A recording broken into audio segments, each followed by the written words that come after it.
Hi ಸ್ನೇಹಿತರೆ, ನಾನಿವತ್ತು ನಿಮಗೆ ಕೆಸುವಿನ ಎಲೆಯ ಕಾಲು ಅಂತ ಹೇಳುತ್ತಾರೆ, ಅಂದರೆ ದಂಡು, ಅದರ ಗೊಜ್ಜು ಮಾಡಿ ತೋರಿಸಿಕೊಡುತ್ತೇನೆ.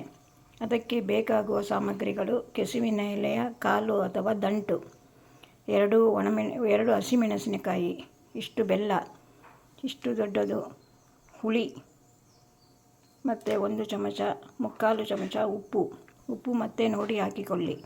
ಮತ್ತು ಒಗ್ಗರಣೆಗೆ ಉದ್ದಿನಬೇಳೆ, ಸಾಸಿವೆ, 1 ಒಣಮೆಣಸಿನಕಾಯಿ, ಮತ್ತು ತೆಂಗಿನೆಣ್ಣೆ, ಮತ್ತು ಇಂಗು. ಇದನ್ನು ಮಾಡುವುದು ಹೇಗೆಂದು ತೋರಿಸಿಕೊಡುತ್ತೇನೆ. ಮೊದಲು ಈ ಕಾಲಿನ ಬೆನ್ನಿನ ನಾರನ್ನೆಲ್ಲ ತೆಗೆದುಕೊಳ್ಳಬೇಕು. ಆಮೇಲೆ ಸಣ್ಣ ಸಣ್ಣ ಕಟ್ ಮಾಡಿಕೊಳ್ಳಬೇಕು. ಈಗ ನೋಡಿ, ಇದರ ನಾರನ್ನೆಲ್ಲ ತೆಗೆದು ಆಯಿತು. ತೆಗೆದ ಮೇಲೆ ಹೀಗೆ ಬರುತ್ತದೆ ನೋಡಿ, ಹೀಗೆ ಬರುತ್ತದೆ. ಇದನ್ನು ಚೆನ್ನಾಗಿ ತೊಳೆದುಕೊಂಡು ನಾರು ತೆಗೆಯಬೇಕು. ಇದನ್ನು ವರ್ಷದಲ್ಲಿ 2 ಸರಿ ತಿಂದರೆ ಹೊಟ್ಟೆಯಲ್ಲಿರುವ ಕಲ್ಲು ಮತ್ತು ಕೂದಲು ಕರಗುತ್ತದಂತೆ. ಅಷ್ಟು ಶಕ್ತಿ ಇದೆ ಇದಕ್ಕೆ. ಯಾವಾಗಲೂ ತಿನ್ನಬಾರದು, ವರ್ಷದಲ್ಲಿ 1-2 ದಿನ ತಿನ್ನಬೇಕು. ಈಗ ಹೇಗೆ ಮಾಡುವುದೆಂದು ತೋರಿಸಿಕೊಡುತ್ತೇನೆ. ಇದನ್ನು ಸಣ್ಣದಾಗಿ ಕಟ್ ಮಾಡಿಕೊಳ್ಳಬೇಕು. ಈ ರೀತಿ ಹಚ್ಚಿಕೊಂಡಾಗಿದೆ.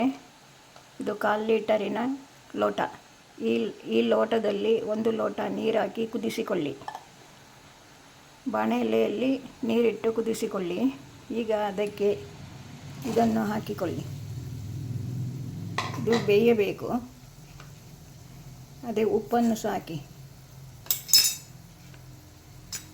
ಮತ್ತು ತೆಗೆದಿಟ್ಟುಕೊಂಡಿದ್ದೇವಲ್ಲ ಹುಳಿ, ಅದನ್ನು ನೀರಲ್ಲಿ ಹಾಕಿ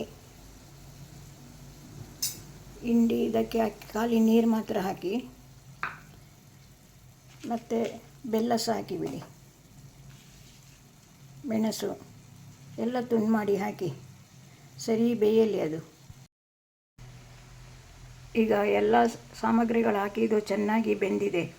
ಈಗ ಇದಕ್ಕೆ 1/2 ಚಮಚ ಅರಿಶಿನ ಹಾಕಿ, ಮತ್ತು 1/2 ಚಮಚ ಇಂಗು ಪರಿಮಳಕ್ಕೆ. ಇದನ್ನು ಅನ್ನದೊಟ್ಟಿಗೆ ತಿನ್ನಲು 2 ಚಮಚ ಕೊಬ್ಬರಿ ಎಣ್ಣೆ ಹಾಕಿಕೊಂಡು ತಿಂದರೆ ತುಂಬ ಚೆನ್ನಾಗಿರುತ್ತದೆ. ಒಮ್ಮೆ ಮಾಡಿ ನೋಡಿ.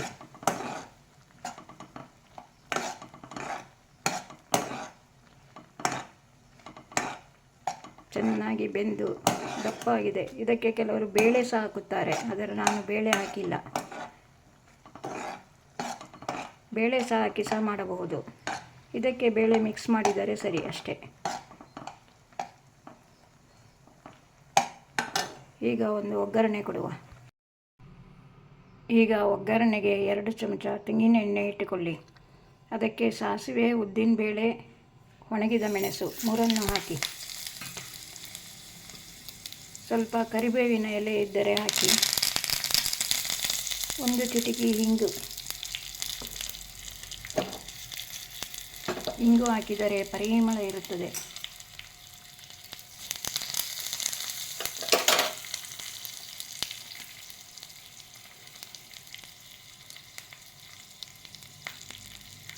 ಈಗ ಒಗ್ಗರಣೆ ಆಗಿದೆ, ಗೊಜ್ಜಿಗೆ ಹಾಕುವ.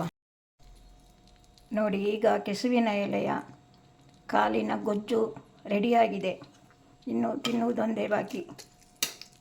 ಇಷ್ಟವಾದರೆ ಲೈಕ್ ಕೊಟ್ಟು ಸಬ್ಸ್ಕ್ರೈಬ್ ಮಾಡಿ. ಇನ್ನೊಂದು ವಿಡಿಯೋದಲ್ಲಿ ಸಿಗುತ್ತೇನೆ. ಬಾಯ್.